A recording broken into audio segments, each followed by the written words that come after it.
Hey guys, today's video is going to be on that Lincoln Ranger 250 GXT. This guy. Machine runs and welds flawlessly. I have to fix a cracked exhaust manifold right here. This machine sat outside for a long time, so the panels are all completely rotted out. But I have another one over here to take some panels off of. I'll take this side. It's not rotted out. Let's get this panel off. It's just held in with 3/8.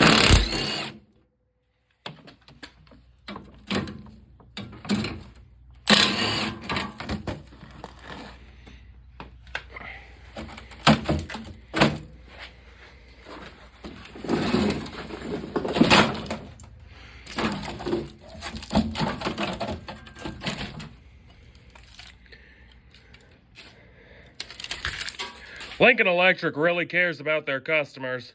It gives you a full wiring schematic right there for everything. Let's get the one off this machine.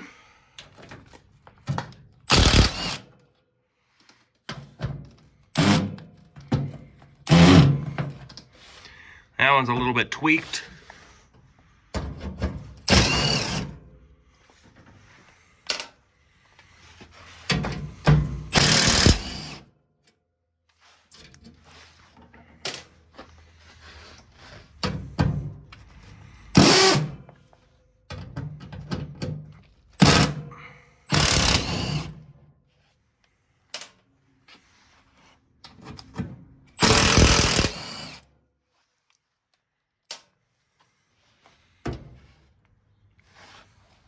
That's all of them but this screwed up one. This one's already starting to rot in the same spot from the inside. Let's get that sanded down.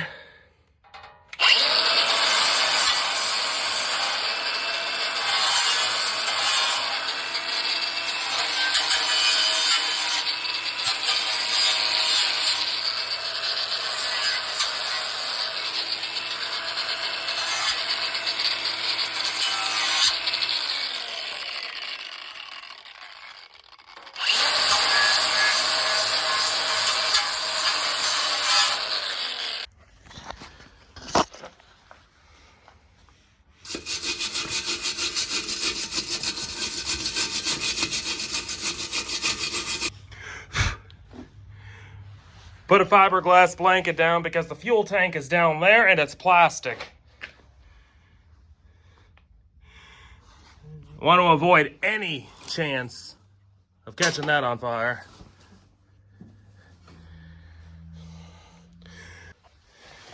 The other side's fine, but this one is getting pretty bad. Let's get that welded up. In case anybody was curious, I've been using this Harbor Freight Titanium Unlimited 200 for, well, about 5 years now. I got this welder on their as-is discount table because the box was damaged. I think I paid like $400 for it. I've run about 15 of these 10-pound spools of 0.30. Yeah, 0.03. And this thing has been flawless. It works great on 120. It works way better on 220. I've done arc and MIG with it. I don't have a TIG setup, even though it is capable of it. If you're thinking about picking one up, I don't see any reason why you shouldn't if you get a good price on them. It's been a great welder. I didn't have much expectation on it, but for $400, a multi-process machine was worth the gamble, and it's kind of paid off. I've built flatbeds, brush guards, winch bumpers. If you get a good deal on one, I definitely wouldn't walk away just because it's a Harbor Freight brand. It's been a solid machine. Now let's get this exhaust welded up.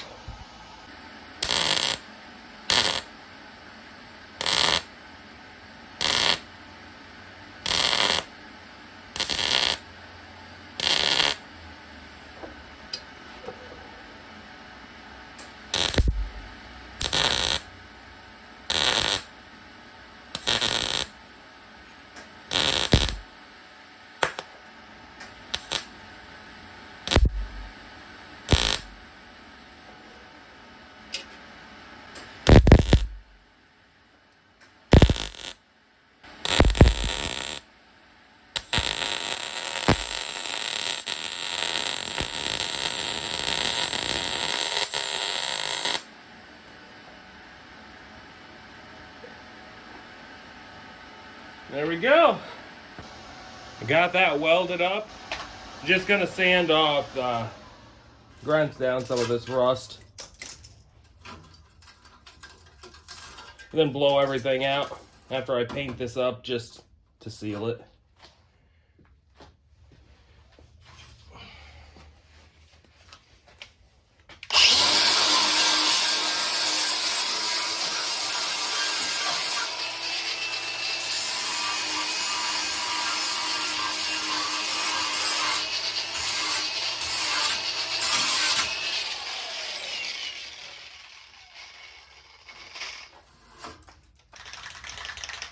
It's not going to be perfect. Just want it sealed up.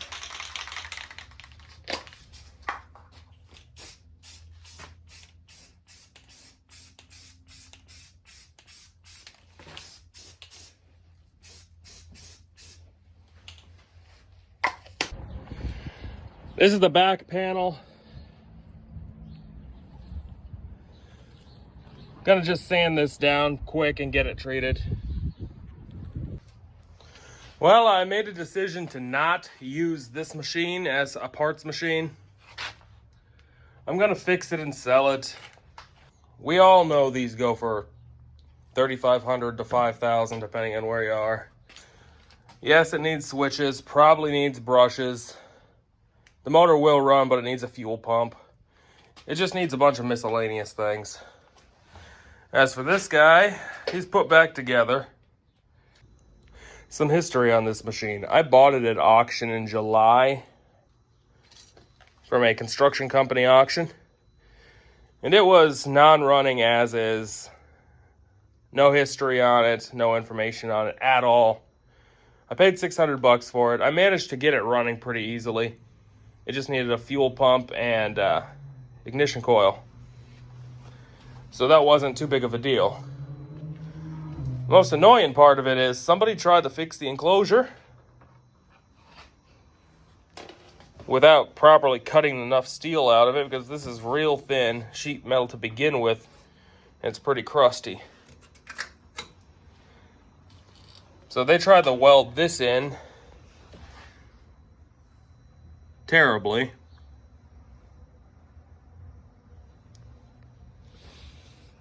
Luckily, it was stored inside before I bought it. Otherwise, this thing sitting outside like that, water would have got down right in the generator. I intended to fix that today, but I came over to my sheet metal, or my metal corner, and all I got left is plate. No sheet metal. Not going to be able to pick any up today either.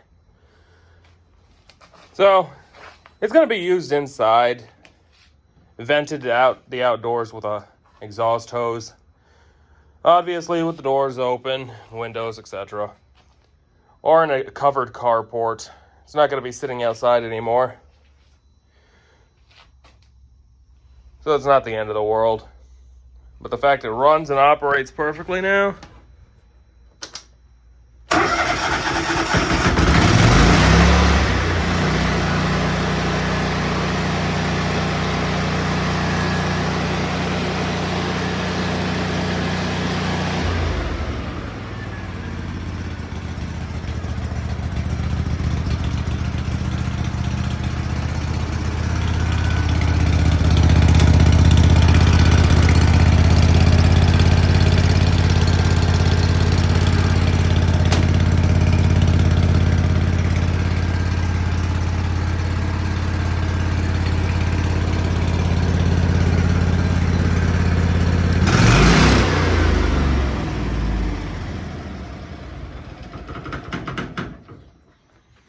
That knock you heard at the end is the lift point rattling against this crappy panels. Doesn't really have enough clearance around it.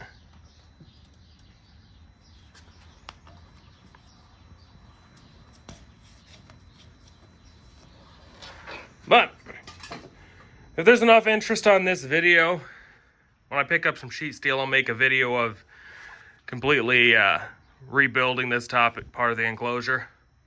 Just make an entire new piece. Instead of trying to patch this, it's thin everywhere. It's gone right there around the mount for the side panels. Honestly, it'd probably just be easier to flatten this out, take some measurements, flatten this out, trace it out on a piece of sheet steel and rebend it. If y'all are interested in that, leave a like, leave a comment, and we'll go from there.